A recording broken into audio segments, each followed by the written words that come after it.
What's up everybody, welcome to another episode of China Update, where I provide you guys with the most up-to-date political, economic and geostrategic analysis on the world's number 2 economy. My name is Tony, let's jump in. Hello everybody, happy Sunday, I hope you're having a great weekend. I'm sorry to interrupt your weekends. Like I said last Sunday, I normally try and rest on a Sunday, but when there's been an important or a serious development, I try to put up something quickly so that you guys have a little bit of information before we jump into our proper analysis with regular episodes. So this is like that again. This is going to be shorter and a lot more casual. As I said last week, when cases were first discovered, Omicron cases were discovered in Shanghai, I said this was a very big deal. The only other city that would be a bigger deal from China's perspective would be cases discovered in Beijing. Now, as I'm sure a lot of you guys may already know, a case yesterday on Saturday was discovered in Beijing. And it was actually when I was uploading yesterday's video that news came out, so I couldn't cover it in yesterday's video. But yes, a case has been discovered in Beijing. This is a huge deal, and a lot of the officials are already in damage control.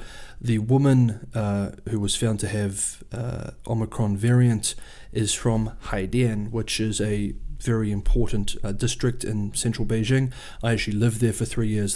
Where this case was discovered was about 3 or 4 minutes walk from where I used to live actually.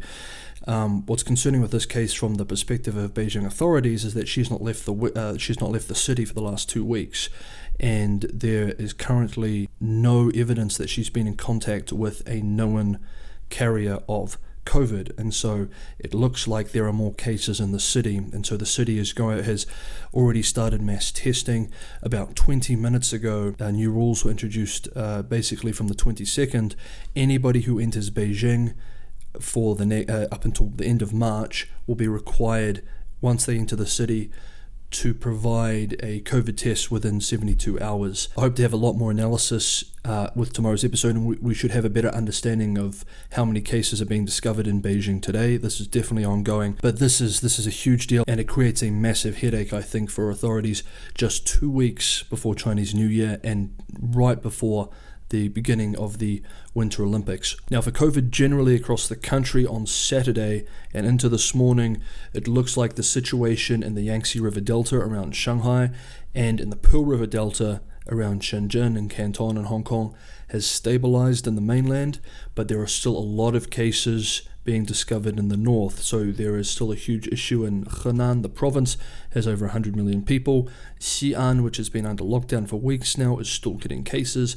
Tianjin, next to Beijing, is still getting cases, even though they've been in a highly restricted state for a few weeks now. So the situation in the north is still deteriorating. There is some stability in the Yangtze River Delta, the Pearl River Delta, but we need to see what testing today shows, whether this is just a temporary state of stability and the situation is going to worsen over the next few days, or whether they've actually been able to stamp the situation out. But that's it, guys. Just a very quick update so you guys are on top of these latest developments.